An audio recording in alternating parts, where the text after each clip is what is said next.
I'm Hannah, 32 years old, and for the first time in a long while, I truly believed I had finally earned my seat at the family table. For weeks, I had been planning a special dinner at my home in Philadelphia, imagining it as a chance to bring everyone together in a warm, relaxed setting. I spent days preparing for it. I cleaned the house top to bottom, decorated the dining table, and carefully planned the menu like it was some important celebration. I roasted a beautiful centerpiece dish in the oven, something I had spent hours perfecting, seasoning it just right. I even stopped by a specialty bakery downtown to buy an elegant dessert I thought everyone would love.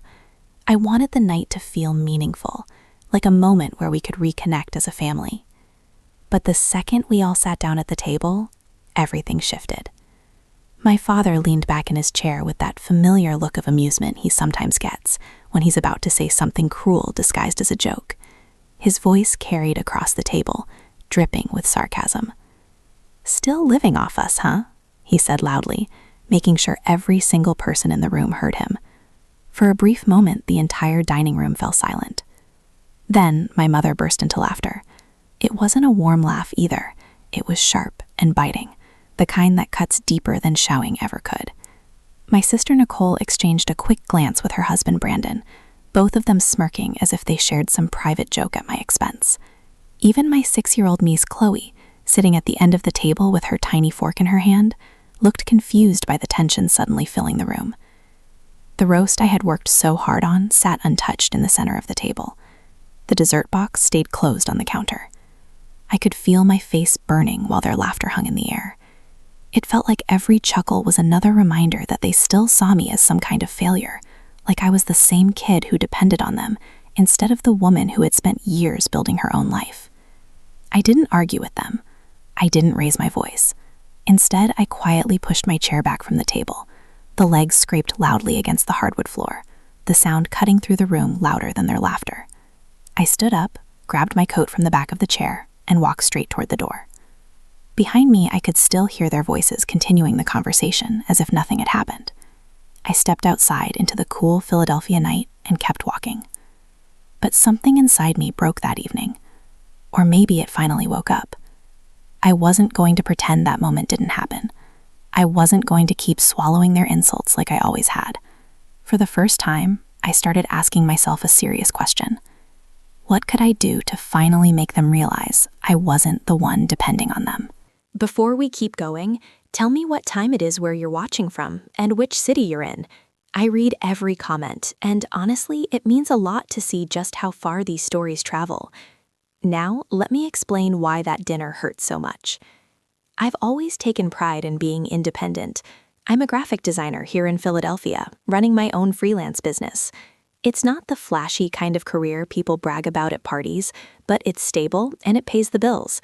In fact, it pays them pretty well. 3 years ago, I bought a condo in Center City entirely with my own savings. It's a modern 2-bedroom place with big windows and a great view of the skyline. Property values in that area have skyrocketed lately, and if I rented it out normally, I could easily charge around $2,800 a month without even trying. But I didn't rent it out to strangers. I let my family live there. My parents moved in first after they retired earlier than planned and started struggling financially. Then Nicole and Brandon moved in with their daughter Chloe when their rent went up somewhere else. Instead of asking for the market rate, I only charged them $600 a month total. $600.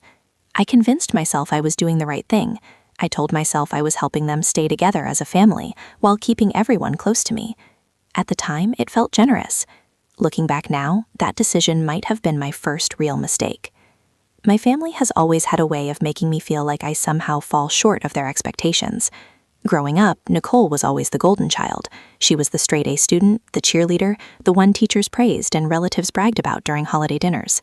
Meanwhile, I was the quiet kid who preferred sketchbooks to social circles. I spent most evenings in my room drawing or experimenting with design ideas while everyone else celebrated Nicole's achievements. Even now, after building my own business and owning property in my name, they still treat me like that same overlooked kid. Nicole works part-time at a boutique downtown, barely earning enough to get by. Brandon drives for a delivery service and constantly complains about his unpredictable schedule. My parents rely mostly on small retirement checks that barely stretch through the month. All 4 of them live together in the condo I bought. and they only pay $600 a month. I told myself it was worth it because of Chloe. My niece means the world to me, and I love knowing she's growing up in a safe neighborhood with good schools nearby. That condo sits right in one of the best parts of Center City, and I figured giving them that opportunity was the least I could do.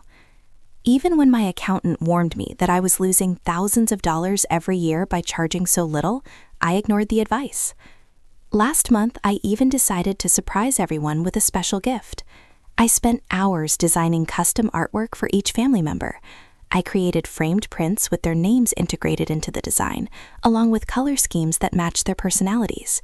It took me days to finish them all, carefully adjusting details so each piece felt personal.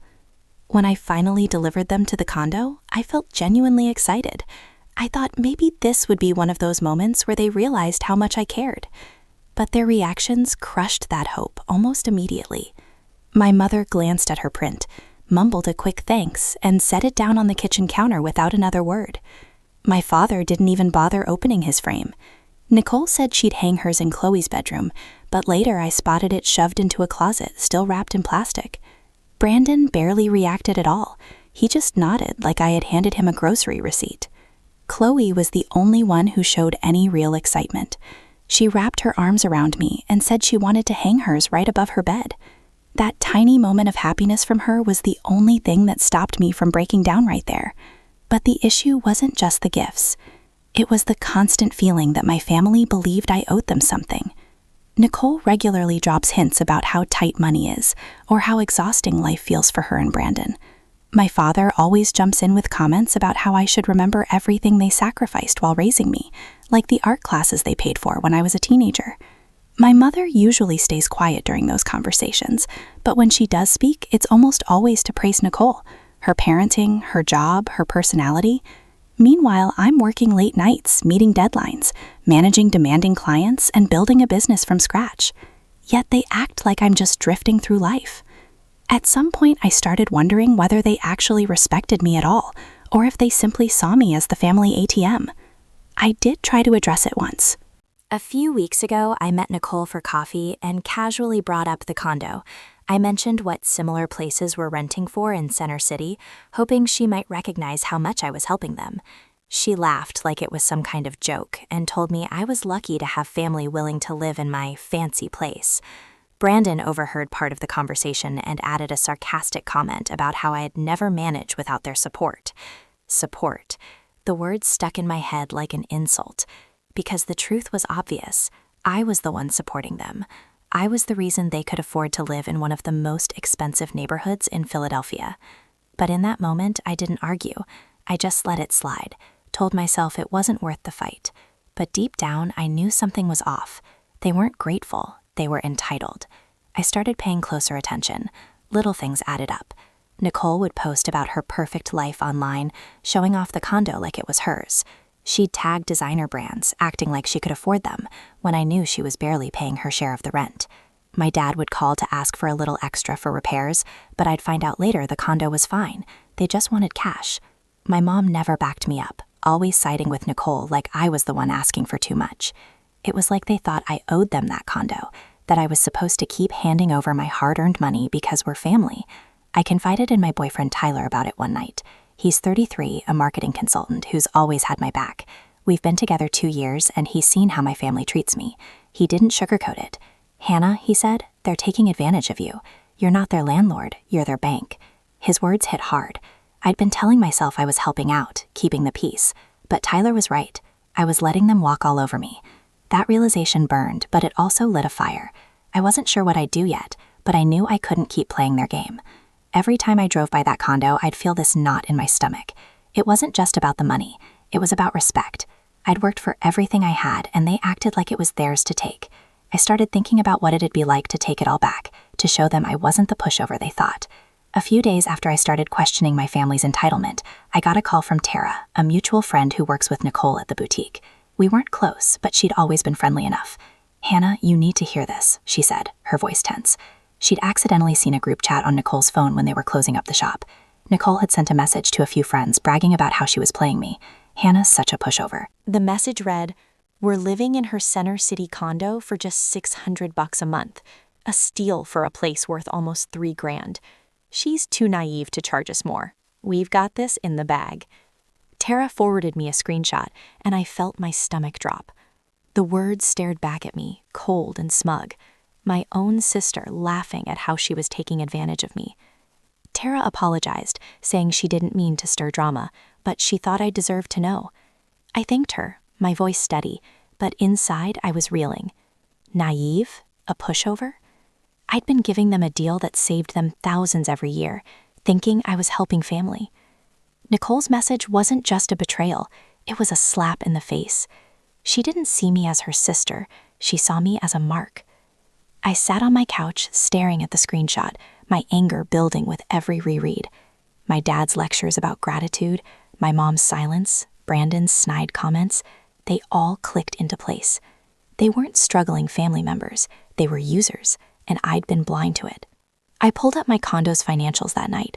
Market rent in Center City was $2,800 a month, over 4 times what they were paying.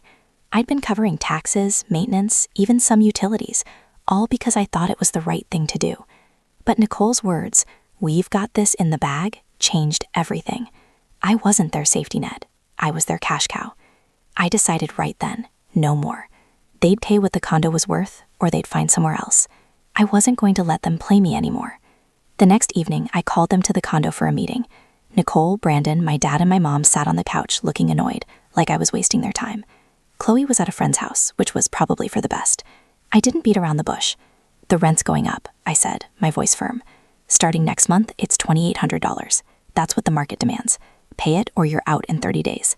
Nicole's eyes widened, her mouth opening like she couldn't believe it. Brandon leaned forward, his voice sharp. "You're serious. We're family, Hannah." My dad's face turned red, his jaw tight. "This is how you repay us after all we've done?" My mom just looked down, her hands folded, not saying a word. I didn't back down. "I've been carrying you for years," I said. "I'm done subsidizing your life." Nicole's voice went high, almost panicked. "We can't pay that. You know we can't." I crossed my arms. "Then you'll need to find a new place. I'm not your charity anymore." Brandon muttered something, his eyes narrowing, but I didn't catch it. My dad stood up, pointing at me. "You're ungrateful, you know that. We gave you everything." I met his gaze, my pulse racing, but my resolve solid. "You gave me lessons in hard work. Now I'm using them." The text started flooding in that night. Nicole sent a novel-length message accusing me of tearing the family apart and choosing money over love. Brandon called me selfish, saying I'd pay for this. My mom sent one line, "Think about your niece." That one hit hard, but I saw it for what it was, a guilt trip. Chloe wasn't the issue, her parents were. I didn't reply. I was done justifying myself. But 2 days later, my dad called, his voice low and furious. "Why was the rent cut off?" he barked, like he thought I'd cave. I took a deep breath, my tone ice cold. "I'm done living off you," I said, throwing his words from that dinner back at him. "Pay the new rate or start packing." He didn't see that coming. There was a long silence. Then he exploded. "You can't do this. We're your family. You owe us." I let him yell, his words bouncing off me. I'd heard it all before, how I owed them for my childhood, my art classes, my existence. But this time it didn't shake me. I'd seen the truth in that screenshot, and it cut deeper than their guilt trips. 30 days, I said calmly. Pay or leave. I hung up, my hands steady now. They thought they could keep manipulating me, but they were wrong. I saved Harara's screenshot and emailed it to myself, along with the lease agreement. If they wanted a fight, I'd be ready. Nicole's message had lit a fire I couldn't put out. I wasn't just angry, I was done. They'd taken my generosity, my trust, and twisted it into something ugly. I knew they'd push back, maybe even harder than before, but I wasn't the pushover they thought. I spent the next morning reviewing my financials again, making sure every detail was in place. If they didn't pay, I'd move forward with the eviction process. The line was drawn, and I was holding it firm. The dust hadn't even settled from my showdown with my dad when things took a nastier turn. The next morning, my phone lit up with notifications. Nicole had posted on Instagram a photo of my condo's kitchen, my kitchen, with a caption that hit like a gut punch.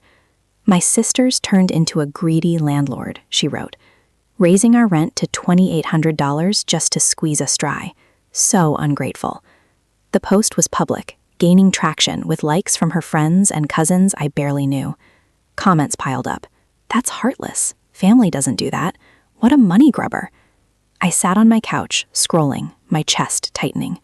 Nicole had twisted the story.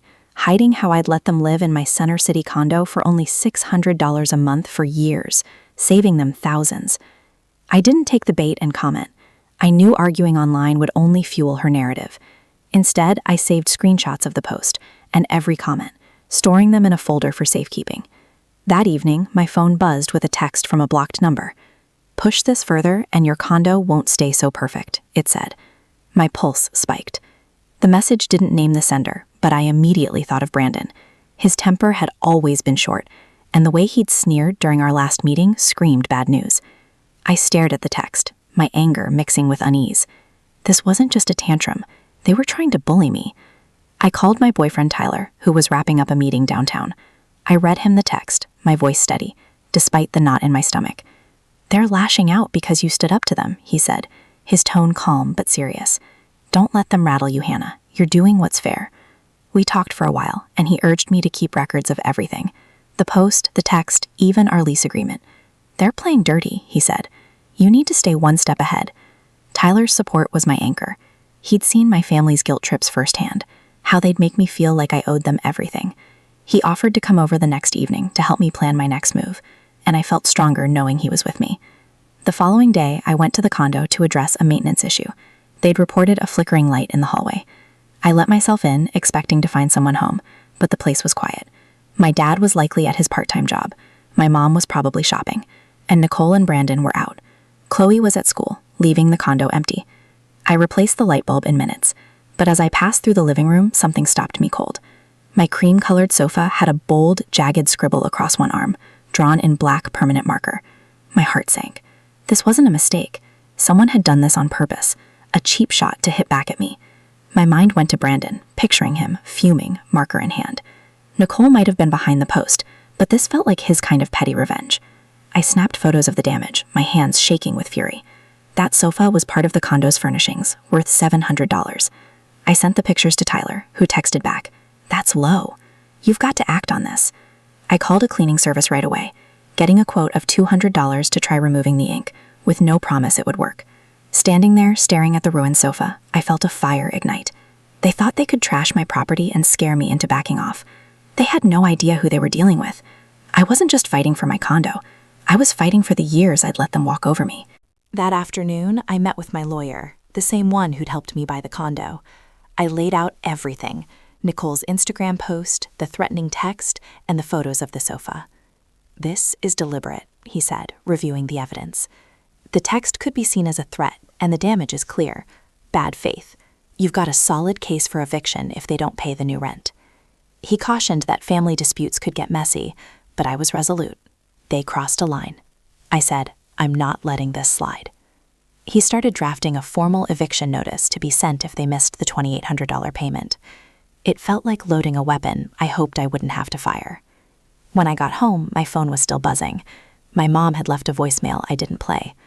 A cousin texted urging me to fix things with Nicole, as if I was the problem. I ignored them. They'd bought her story without asking for mine. That night, Tyler came over, and we went through the evidence together. He looked at the sofa photos, shaking his head. "They're desperate," he said, "but you're holding your ground." His belief in me was everything. I wasn't just defending my property, I was reclaiming my dignity. The next morning, I returned to the condo to check for other damage. I walked through each room, my eyes scanning for anything out of place. In Chloe's room, I found a small crayon drawing on her desk, a stick figure family under a rainbow. It tugged at my heart, reminding me she was caught in this mess. I folded it carefully and slipped it into my bag. Then I locked the condo and called my lawyer to finalize the eviction notice. They had 30 days to pay or get out, and I was ready to follow through. The deadline came faster than I expected. On day 29, I got a curt email from Nicole saying they couldn't afford the new rent and were moving out. No apology, no acknowledgement of the years I'd subsidized them, just a cold confirmation they'd be gone by the end of the week. I felt a mix of relief and dread. Relief that I was finally taking control, dread for what they might leave behind. I drove to the condo on the morning they were supposed to move out. Tyler offered to come, but I told him I needed to handle this alone. The building's doorman buzzed me in, his face neutral, but his eyes curious. When I unlocked the door, the condo was silent, the air heavy with the absence of my family. My dad, my mom, Nicole, Brandon, and Chloe were gone. The furniture I'd provided was still there, but the place felt stripped, like they'd taken more than just their belongings. I walked through the living room, bracing myself for what I might find. The sofa, still marked with that ugly black scribble, sat as a reminder of their spite. But it was in the hallway that I stopped dead. The full-length mirror I'd installed near the front door was shattered, a spiderweb of cracks radiating from the center. A single word was scratched into the glass: greedy. My breath caught. This wasn't an accident. It was a final jab, probably from Brandon, though I couldn't prove it. I stood there, staring at the broken mirror, my anger flaring but quickly giving way to resolve. They thought this would break me, make me feel guilty. It didn't. It only proved I'd made the right call. I took photos of the damage, adding them to the folder with Nicole's post, the threatening text, and the sofa pictures. My lawyer had warned me they might try something like this, and he'd been right. I called him from the condo, my voice calm but firm. "They're out," I said. "But they left a mess. What's next?" He told me to document everything and file a claim for damages if I wanted to pursue it. I wasn't sure yet, but I knew I wasn't letting this slide. Cleaning up their mess took the rest of the day. I swept up the glass from the mirror, careful not to cut myself, and scheduled a repair service to replace it. The quote was $300, another expense they'd forced on me. The sofa was beyond saving, so I arranged for a hauler to pick it up. As I worked, I found small traces of Chloe, a forgotten hair tie, a glittery sticker on the fridge. Each one stung, but I reminded myself she wasn't the problem. My niece was just a kid caught in her parents' chaos. I kept her crayon drawing from the desk, tucking it into my bag with a pang of guilt. I wanted to reach out to her, but not now. Not while Nicole and Brandon were still twisting the narrative. By the next morning, I was ready to move forward. I contacted a real estate agent I'd worked with when I bought the condo. I told her I wanted to rent it out at market rate, $2,800 a month. She didn't hesitate. "That's a fair price for Center City," she said. "We'll have tenants lined up in no time." She was right. Within 2 days, she'd posted a listing online, and inquiries started pouring in. I spent the weekend reviewing applications, determined to find someone who'd respect the place. One couple stood out, a young doctor and her husband, both professionals with solid references. They loved the condo's location and were happy to pay the full rent. I met them for a walkthrough, and their excitement was a stark contrast to my family's entitlement. It felt like a fresh start. The paperwork took a few days, but by the end of the week, I'd signed a lease with the new tenants. They'd move in the following month, paying $2,800 on the first of every month. Standing in my apartment, I looked at the empty condo, now cleaned and prepped for its new occupants. The broken mirror was gone, replaced with a new one that gleamed under the hallway light.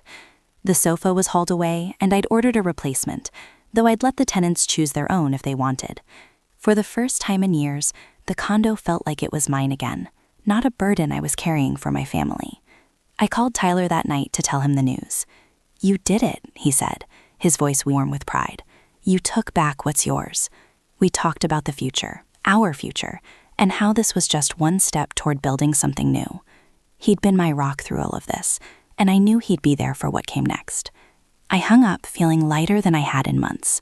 The weight of my family's expectations was gone, replaced by a quiet confidence. Before I left the condo, I walked through one last time, checking every corner. In the kitchen, I found a small note tucked under a magnet on the fridge. It was in Chloe's handwriting, wobbly but clear. "I'm sorry, Aunt Hannah." My throat tightened. I folded the note and put it with her drawing. I didn't know how I'd navigate things with her, but I'd figure it out later.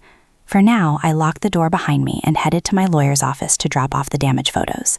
With the condo leased to new tenants, I felt like I could finally breathe again. The chaos my family left behind, the broken mirror, the scribbled sofa, the accusations, was fading into the background. A few weeks later, I heard through a mutual cousin that my dad, my mom Nicole, and Brandon had moved in with my aunt in a cramped row house on the edge of Philly. The cousin didn't sugarcoat it. They were struggling. My dad's part-time maintenance work barely covered their bills. My mom wasn't working, and Nicole's boutique job wasn't enough to support her and Brandon, let alone Chloe. They'd gone from my spacious Center City condo to sharing a single bathroom with relatives. Part of me felt a twinge of pity, but it passed quickly. They'd made their choices, and I wasn't responsible for fixing them. One quiet morning, I checked my mailbox and found an envelope with no return address. Inside was a letter in Chloe's wobbly handwriting, decorated with crayon hearts. "Dear Aunt Hannah," it read, "Thank you for letting us live in your house. I miss you. Love, Chloe." A small photo was tucked inside, showing her smiling at a park holding a stuffed bear. My heart ached. Chloe was only 6, too young to understand the mess her parents had created. I sat at my kitchen table rereading her words and felt a lump in my throat. I wanted to write back, to tell her I missed her too, but I knew contacting her now would pull me back into their drama. Instead, I placed the letter and photo next to her crayon drawing from the condo, promising myself I'd find a way to stay in her life without letting Nicole or Brandon drag me down. The next few months were a whirlwind. Tyler and I threw ourselves into planning our wedding, set for a crisp fall day at a small venue in Fairmont Park. We kept it simple. No lavish ballroom, just close friends and a few colleagues who'd become like family. I hadn't heard from my dad, my mom, or Nicole since they moved out, and I didn't invite them. It wasn't an easy decision, but it was necessary. Their actions, Nicole's public attacks, Brandon's threats, my dad's demands had shown me they didn't value me. Tyler supported me completely, never pushing me to reconcile. "You're building your own life now," he said one night as we finalized the guest list. They had their chance. His words settled something in me, a quiet certainty that I was doing the right thing. The wedding day arrived with a clear sky and a cool breeze. I walked down the aisle in a simple white dress, my hand in Tyler's, my heart steady. My best friend Sarah stood as my maid of honor, beaming as she adjusted my veil. The ceremony was short but heartfelt, with vows we'd written ourselves. "Hannah, you're my home," Tyler said, his voice cracking just enough to make me tear up. I promised to stand by him, to build a life rooted in trust and respect. As we exchanged rings, I felt a weight lift, not just from the past year, but from years of carrying my family's expectations. The reception was a blur of laughter, music, and dancing under string lights. Sarah gave a toast, joking about my knack for sketching through stress, and our friends cheered. For the first time in a long time, I felt surrounded by people who saw me for me. After the wedding, Tyler and I took a weekend honeymoon in the Poconos, just the two of us in a quiet cabin. We talked about everything, our plans, our dreams, the life we wanted. I told him about Chloe's letter, and he suggested we could reach out to her when things settled, maybe through her school to avoid her parents. It was a small spark of hope, a way to keep her in my life without reopening old wounds. Back in Philly, I checked on the condo. The new tenants, the doctor and her husband, were settling in, paying $2,800 each month without complaint. They'd even sent me a thank you note for the new mirror, saying it brightened the hallway. It was a small thing, but it felt like proof I'd made the right choice. Cutting off my family wasn't something I'd planned, but it was what I needed. My dad's lectures, my mom's silence, Nicole's entitlement, Brandon's vindictiveness, they'd pushed me to a breaking point. Letting them go wasn't about anger. It was about choosing myself. I'd spent years trying to please them, thinking that's what family did. But family isn't about taking advantage or tearing each other down. It's about respect, about showing up for each other. Tyler, Sarah, even Chloe in her own way. They were my family now, the ones who valued me. I framed Chloe's letter and hung it in my office, a reminder of what mattered. As I sat at my desk sketching a new design for a client, I glanced at it and smiled. Life wasn't perfect, but it was mine. I'd drawn a line and I wasn't crossing it again. That night, Tyler and I cooked dinner together, laughing over a burnt attempt at lasagna. It was messy and perfect, and exactly what I wanted.